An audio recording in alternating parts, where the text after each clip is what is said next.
Halo seluruh mahasiswa dimanapun Anda berada. Hari ini contoh terakhir daripada studi observasi proposal cross-seksional ya. Walaupun cross-seksional nanti akan bicarakan juga satu bentuk studi cross-seksional yang lain adalah case studi ya. Nanti akan berakhir di situ. Jadi sudah dijelaskan bahwa studi observasional kata kuncinya hubungan faktor risiko dengan penyakit ya. Tolong ingat ini nanti tabel ini ya, tabel ini. Jadi hubungan faktor risiko dan penyakit. Jadi seluruh studi observasi, case control, cohort atau cross sectional akan berakhir dengan tabel 2x2 ini, tabel sakti ini atau disebut tabel chi-square oleh mereka di biostatistik. Jadi Anda ingat ya, Anda ingat proposal ada 4 hal yang penting, 4 poin yang penting: judul, hipotesa, tujuan penelitian atau tujuan penelitian, metode, dan analisa. Itu satu benang merah. Para ahli ngomongnya harus runut dan runtut gitu ya.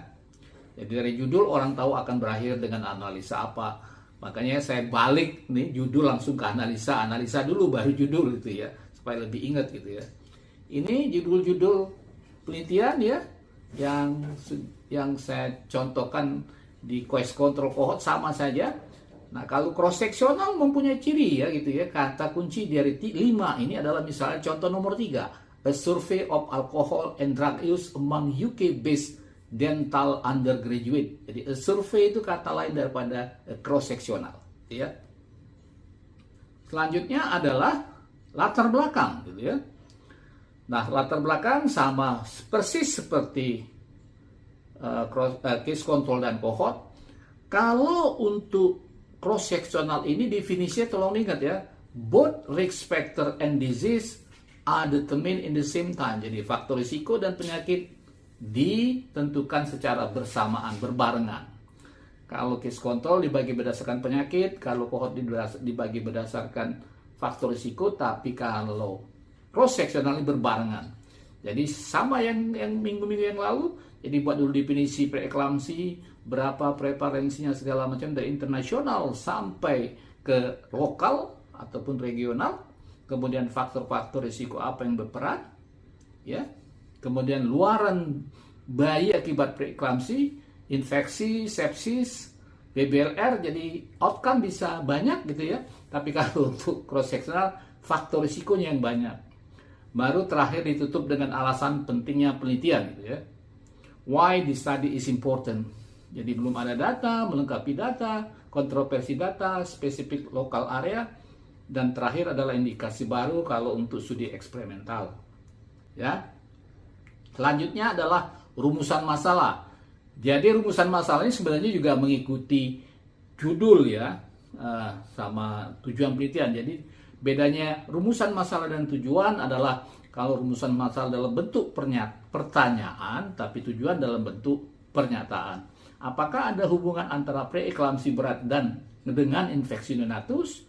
Yang lain adalah apakah faktor-faktor lain berpengaruh terhadap kejadian infeksi neonatus? Jadi tolong ingat untuk studi observasi, in English kita sebut affect atau influence.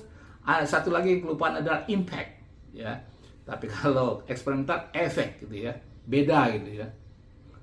Ini tujuannya untuk mengetahui hubungan antara preeklamsi berat dengan infeksi neonatus, yang lain faktor untuk mengetahui faktor-faktor lain.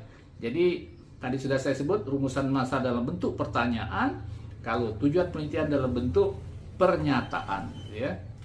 Kemudian hipotesis ini sama persis seperti case control dan cohort, tidak ada hubungan antara preeklamsi berat dengan infeksi neonatus, kemudian ada hubungan preeklamsi berat dengan neonatus ya.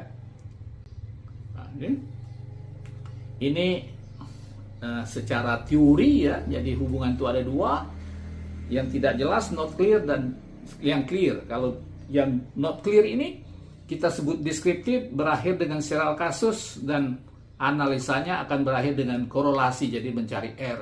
Tapi kalau sudah jelas, yang sudah ini yang terakhir adalah cross sectional. Ini kalau cross sectional jelas mencari prevalence ratio. Ya.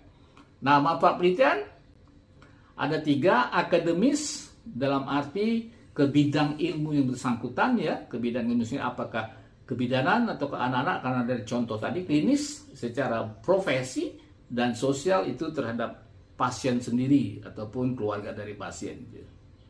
Ini hierarki dari metode penelitian itu sendiri.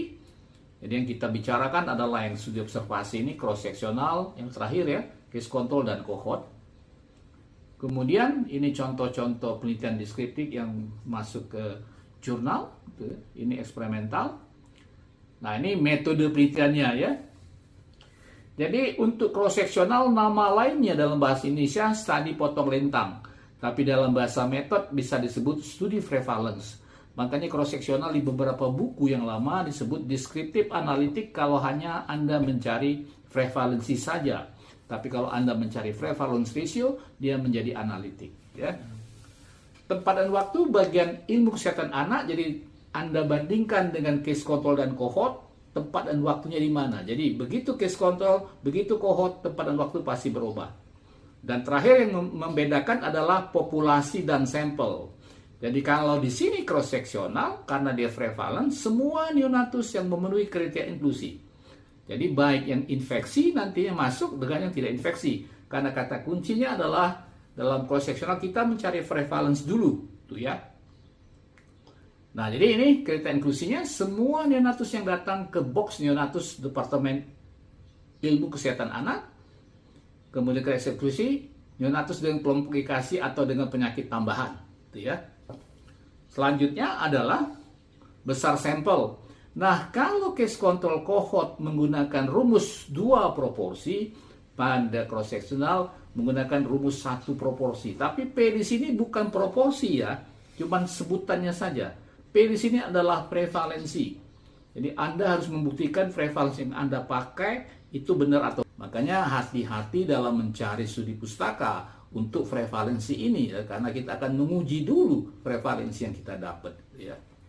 Jadi syarat studi pustakanya itu adalah dari referensi itu adalah kalau dia valid, dan kedua repeatability ya. Repeatability dalam arti dilakukan dimanapun tidak akan berubah begitu banyak selisihnya gitu ya. Nah, kemudian cara pengambilan sampel secara random ya bisa simple, systematic dan block. Dan ini kalau dalam penelitian yang besar cross sectional kadang-kadang dilakukan secara multi-state random sampling ya. Boleh Anda tambahkan multi-state random sampling ya.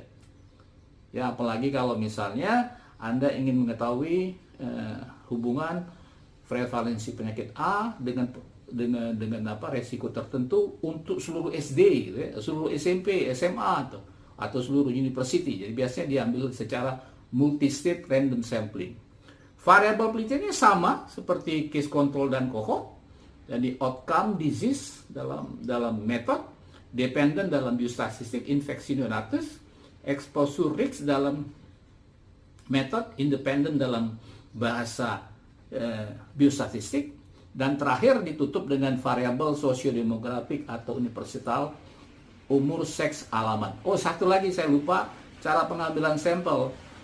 Kalau Anda menganggap salah satu atau menyatakan salah satu faktor, misalnya seks atau umur, sebagai confounder atau pengganggu, pengambilan sampel tidak boleh dilakukan secara random, tetapi secara stratifikasi ataupun secara matching. Ya. Jadi kalau Anda salah satu faktor risiko yang Anda anggap sebagai confounder, pengambilan sampel tidak boleh secara random, tapi secara matching ataupun stratifikasi. Baru ditutup nanti dengan definisi operasional, semua variabel yang berkaitan dengan analisa data, terutama dependent, independent, dan sosiodemografi. Ini definisi operasional ya. Nah, balik lagi saya ingatkan, untuk skala ukur daripada studi observasi harus berakhir dengan nominal, karena akan berakhir dengan tabel 2x2 gitu ya. Jadi tabel 2x2 itu adalah variabelnya nominal, ya dan tidak gitu ya. Kemudian 8 bahan dan alat yang digunakan, biasanya kalau dalam bentuk survei itu yang dipakai adalah kuesioner gitu ya. Catatan medik, daftar nama mahasiswa, daftar siswa atau sekolah, buku telepon juga, Yellow Pages boleh, daftar nama pegawai atau kantor, kemudian prosedur dan cara kerja, mulai dari pemilihan sampel, kemudian cara mengukur, Ya, cara mengukur bisa pakai kuesioner, laboratorium, catatan medik. Nah, untuk parameter keberhasilan agak sedikit berbeda dengan case control dan cohort. Kalau cross sectional Anda cari dua ya, angka prevalensi, kemudian prevalensi ratio. Saya di sini tulis di atas dua, tapi beberapa yang terbaru ngomong cukup prevalensi di atas satu, gitu ya, menyatakan adanya hubungan. Ini tabelnya ya, jangan lupa ya. Jadi penyakit dan faktor risiko in the same time diukur dalam waktu bersamaan. Itu ciri khas cross sectional, bukan satu kali pengukuran gitu ya. Itu yang selalu keliru di klinis ya, satu kali pengukuran ya. Bukan. Faktor risiko dan penyakit faktor risiko dan penyakit ya diukur dalam waktu bersamaan. Itu yang disebut cross sectional, bukan satu kali pengukuran. Semua bisa satu kali pengukuran, apalagi kalau sudah data sekunder atau retrospektif. Yang dicari adalah prevalence ratio, ya. Jadi untuk cross sectional tolong diingat, faktor risiko dan penyakit diteliti secara bersamaan. Makanya di buku-buku disebutkan mana telur dan ayam gitu ya. Yang duluan mana itu tidak bisa diketahui. Makanya kelebihannya adalah untuk mengetahui penyebab hubungan akibat. Kerugiannya ini tidak dapat mencari hubungan sebab akibat seperti case control ataupun cohort, tidak dapat menghitung angka insiden, tidak dapat mengetahui yang mana yang lebih dulu, ya. Nah ini keuntungannya ini ya, beberapa outcome factor dapat dipelajari sekaligus, waktu singkat, biaya relatif murah sebagai studi awal untuk cohort, dan ini paling banyak mungkin ya dilakukan oleh para mahasiswa baik S1, S2, PPD1 atau PPS2, ya. Cross sectional ini ya paling banyak metode yang dipakai gitu ya. Dan yang terakhir balik visibilitas studi ya. Jadi tolong diingat para mahasiswa, setelah judul ditentukan balik nilai dulu visibilitas studi penelitian Anda. Jadi apakah Anda bisa mengerjakan ya. Jadi pertama adalah prevalensi dulu. Kalau prevalensi di bawah 10%, tolong diingat hanya dua yang diizinkan, case control dan case series atau serial kasus. Kemudian apakah ada masalah etika, kemudian masalah sarana prasarana apakah lengkap di institusi pendidikan Anda, jangan sampai reagensia, pemeriksaan segala macam harus keluar kota ya. Yang keempat adalah masalah endemisitas, apakah ada penyakit endemis di tempat tertentu. Jangan sampai Anda lulus proposal tapi endemisitas sudah lewat. Terakhir, lamanya follow up, terutama untuk studi cohort, harus dipertimbangkan apakah cukup dana yang Anda sediakan. Dan terakhir, dana ya terutama yang memerlukan jumlah sampel yang banyak untuk melakukan follow up yang berulang-ulang dan lama. Tolong diingat cross sectional kalau P-nya saja sampai dengan 10% biasanya yang bisa masuk ke jurnal internasional sekitar 300 sampel ya. Misal contoh yang sederhana, pemeriksaan nikotin dalam urin itu mahal gitu ya. Jadi jangan dianggap sepele, walaupun cross sectional nanti biayanya mahal ya.